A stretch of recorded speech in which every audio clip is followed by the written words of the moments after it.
Nah, sebelum kita membahas langsung ke regulasi, kita membahas tentang potensi yang dimiliki oleh Indonesia. Nah, Indonesia sendiri itu memiliki potensi salah satu energi bersih di dunia.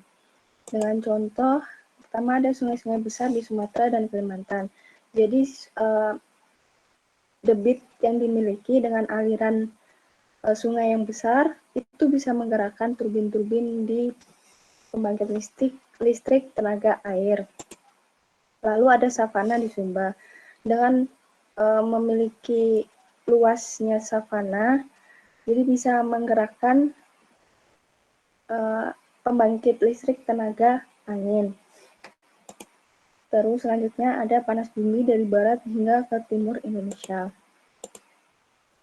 Nah, menurut laporan status energi bersih Indonesia 2018 yang diluncurkan IESR, pada awal 2015 hingga kuartal kedua 2018, kapasitas pembangkit energi terbarukan hanya bertambah 960 MW. Dengan rincian, pembangkit listrik tenaga panas bumi merupakan penyumbang pertama dengan sebanyak 513 MW. Lalu ada mini atau mikro hidro dengan sebesar 231 MW. PLT bioenergi bertambah 90 MW dan yang terakhir ada PLT Bayu di Sidrap dengan kapasitas 75 MW. Selanjutnya ada faktor yang menyebabkan pembangunan pembangkit melambat. Yang pertama ada inkonsistensi komitmen dan dukungan politik atas pengembangan energi terbarukan dari pemimpin nasional dan sektoral. Yang kedua ada inkonsistensi kebijakan dan regulasi untuk pengembangan energi terbarukan. Yang ketiga ada akses pendanaan yang terkendala dan semakin terbatas. Lalu apa implikasi pada energi terbarukan? Pertama ada arah kebijakan dan regulasi memaksa tarif listrik dari energi terbarukan untuk tetap rendah, yang berarti hanya pengembang yang punya akses ke pemasok teknologi. Lalu ada kemampuan finansial dan sumber pembiayaan yang kompetitif atau pinjaman dengan bunga rendah. Lalu ada yang jadi yang mempunyai akses itu yang terkoneksi dengan global supply chain. Lalu ada yang berpengalaman dalam pengembangan proyek yang memiliki kesempatan untuk mengembangkan potensi sumber daya energi terbarukan di tanah air. Nah, selanjutnya kita masuk ke regulasi yang mengatur tentang energi baru dan terbarukan di Indonesia. Yang pertama ada Peraturan Menteri ESDM nomor 17 tahun 2013. Selanjutnya ada Peraturan Menteri ESDM nomor 19 tahun 2016.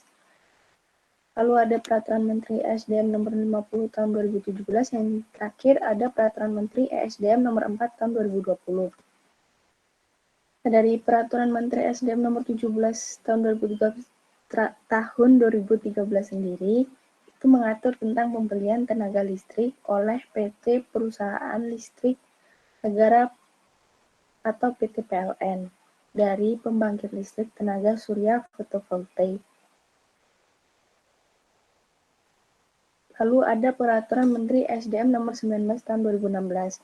Sebenarnya Peraturan Menteri ESDM nomor 19 tahun 2016 ini tuh lebih kayak pengembangan dari Peraturan Menteri sebelumnya, di mana Peraturan Menteri ESDM nomor 17 tahun 2013 itu hampir sama membahas tentang pembelian tenaga listrik dari pembangkit listrik tenaga surya fotovoltaik oleh PT PLN.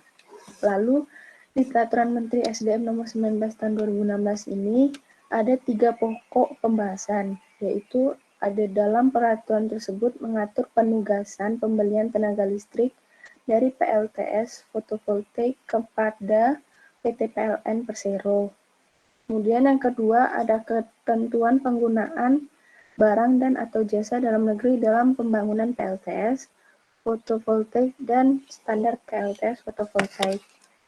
Lalu yang ketiga ada harga pembelian tenaga listrik dari PLTS fotovoltaik dan kuota kapasitas serta pelaksanaan pembelian tenaga listrik dari PLTS fotovoltaik. Selanjutnya ada Peraturan Menteri SDM Nomor 50 Tahun 2017 yang mengatur tentang pemanfaatan sumber energi terbarukan untuk penyediaan tenaga listrik. Lalu ada Peraturan Menteri SDM Nomor 4 Tahun 2020. Nah, Peraturan Menteri SDM Nomor 4 Tahun 2020 ini merupakan perubahan kedua atas Peraturan Menteri SDM Nomor 50 Tahun 2017 tentang pemanfaatan sumber energi terbarukan untuk penyediaan tenaga listrik. Ada 5 pokok perubahan, yaitu pertama ada proses pembelian. Proses pembelian sendiri ini harus melalui syarat, yaitu darurat penyediaan listrik, setempat, excess power, penambahan kapasitas pembangkitan.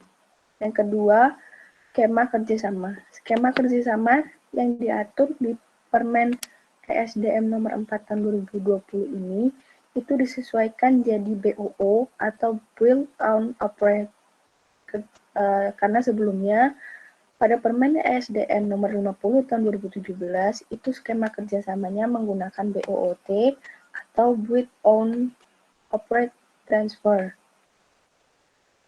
Dengan skema kerjasama ini menyesuaikan PJBL menyesuaikan kesepakatan para pihak mengacu ketentuan hukum pertanahan. Yang ketiga yaitu ada pengaturan PLTA yang dibangun Kementerian PUPR. Jadi kayak seperti mengatur penunjukan langsung pengaturan PLTA ini yang dibangun oleh Kementerian PUPR. Yang keempat ada penugasan PLTSA atau pembangkit listrik tenaga sampah.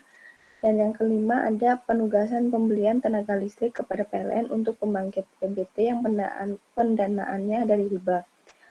Jadi yang dimaksudkan nomor 5 ini itu kesepakatan antara kepala daerah seperti gubernur, wakil gubernur, wali kota dan wakil wali kota usul untuk pembelian tenaga listrik itu memakai dana hibah atau pemerintah dalam pembelian tenaga listrik untuk daerah.